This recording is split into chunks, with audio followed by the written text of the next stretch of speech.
Hey guys, what is going on? We've got this galactic challenge at Takodana with some bounty hunters here. So I thought I just actually finished up a video about 3v3 tips, so make sure you guys check that one out. It's probably gonna be releasing tonight as well. But this one was fairly simple, and why I'm posting this is because a lot of times people throw out that you need GLs and all this other stuff. So we're using Jedi here. Jedi are in a pretty good spot, obviously, with all the toys that they get. But this one, you can get all the feats done without any Galactic Legends. And for the most part, and there's other ways to get through the kill, win after defeating 3 enemies in the same turn. But I'm going to show you a way that I did it. It's very easy. So I'm going to show you a few ways, actually, whenever I get into this battle. It was nice that we didn't have to use any GLs. Now, I will say this, I have high relic levels just because of where my account is. But I first tried the Abasla lead team. And the reason why is because of Jango Fett's contract. So, you mix in the fact that they have to score debuffs, or basically hits on people that have debuffs. You mix that in with Bastila Shan and with all of her tenacity up, it seems like it kind of went hand in hand. So I said, okay, let's try Bastila lead. And you're going to see me quit this one because I was like, wait a second. Because of the mark mechanic, right? Like, we want to make sure that we're withholding that mark if at all possible. So you don't really have to worry about anything from what I've noticed. Like, he's going to go first, him being Jango, which is awesome for us, right? So I get the kill here with Jango, and then I push back turn meter, and I was like, wait a second, why did I do that? We need to be smarter about how we do this, because as soon as I get damage on, I was going to call in Yoda here, that would put death mark on him. Now, is it the worst case scenario? No. But you can be smart about how you apply damage and how that death mark goes. They were very close to going. Like, if I just did a taunt, that you're gonna see here, like, that you can really benefit from this this death mark mechanic. So I just putting that in there, not because this is exactly how your turn orders are gonna go or anything like that. I'm putting it in here because you can sort of analyze the situation, maybe do some specials that aren't going to deal damage or call anyone into assist.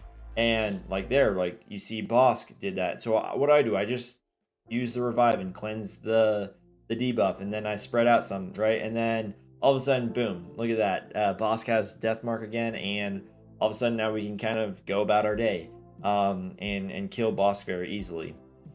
Now, again, is that was death mark a huge deal? No, you're gonna see in the next the team comp that I use that death mark isn't the biggest deal, especially because we have a savior. But it's just something for you to think about. Again, my turn orders might not mimic exactly your turn orders, so again, just something for you guys to keep in mind. But yeah, like we're utilizing very smartly, I would say, the death mark mechanic here. I am trying to find the team here. This is my first, or I guess technically second attempt. I am trying to find the team that would allow me to do as many of the feats as possible, all in one team. Obviously, that's everyone's wish. You just, hopefully you can get all of them in one go. But unfortunately, I wasn't able to do that with this team. But you see the death mark there on Jolie, but Greedo's the only guy left. So it's really just down to us killing Greedo, and we do that very successfully here. And so I'll show you the next team. It's a Jedi Knight Revan lead, again using the same guys. I don't know why I picked some of the guys that I did. Like, I just picked Jolie because, man, why not? Like, if you have an OR team, then you're gonna have Jolie. Old Ben I just picked just because I was like, oh, he doesn't deal much damage. I want to prove that we can do this without huge damage dealing. But yeah, this is the point where I'm just like, I don't think we're gonna get the defeating 3 enemies in the same turn. I just don't really see how it's possible. There's 2 AoEs, and both of them aren't the biggest hits ever. So I'm just gonna switch up the leads. You know, Jedi Knight Revan starts up with tenacity up. So bottom line is that, you know, that opening move, they're not gonna land you know, a bunch of burnings anyways. So, and he's still going to, you know, he's still gonna get death marked. This is where you're gonna see how little death mark kind of actually plays into this. Now again, remember I do have relic levels. So that could potentially explain some of it. You know, if you're fighting with a gear 12, you know, GMY, maybe you're not as survivable. And you know, right here, I'm not picking the splash because I know if I splash, that's gonna be the next call, right? Like I'm gonna get the point to where like I splash, I kill Django, and then I attack, and then I get death mark. You're gonna see here, this is where I'm analyzing. I'm like, oh crap, I'm either way, I've got to do this. So we're gonna get called. We're gonna call GMY up to assist. He's gonna get death mark. And every single time that I'm calling in Basila on this run, I'm meaning to call in GMY. It's just his character box is so small. But basically, the name of the game is that I'm just trying to get GMY to go as much as possible. Because the more he goes, the more turn meter he gains, and hopefully we can kind of mitigate this this death mark. Good TMR for Jolie, or sorry, old Ben, because you know we're gonna reduce some of their turns, which is pretty important, I think. The good news, of the benefit of JKR lead over Basil lead for sure is going to be you're gonna end up with strategic advantage on somebody, which means that you can call into assist. So that's how you're going to get your out of a turn attacks. Not only that, but typically Jedi Knight Revan is going to be going faster, which means that you're going to mark off more often underneath his lead. So again, there's definitely some benefits, and because we are perma death marked basically with GMY, like we just went through Savior there, because we're permanently death marked, we're not killing them as quick, therefore allowing us more marks, so helping us get to that last level, or those last call to assist. So I think with this one you're going to see that I get the 30 out of turn attacks.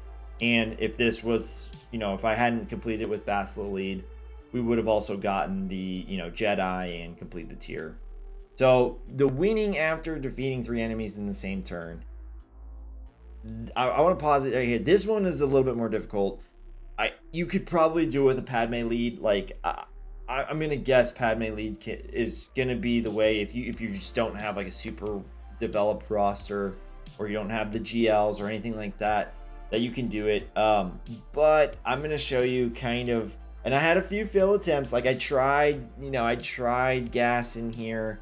Maybe you can make it work with just gas. I eventually just made it to 501st, and it took me a few times. You're gonna see, I restart a few times. Okay, so I did the intro for this gas 501st team on the wrong clip, because it was actually the one that I failed on. Which, again, I'm not gonna say that this is the most, you know, the funnest way of getting this feat at all.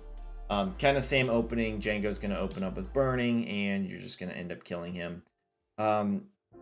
The basic premise is, though, you're gonna see me kind of distribute the damage.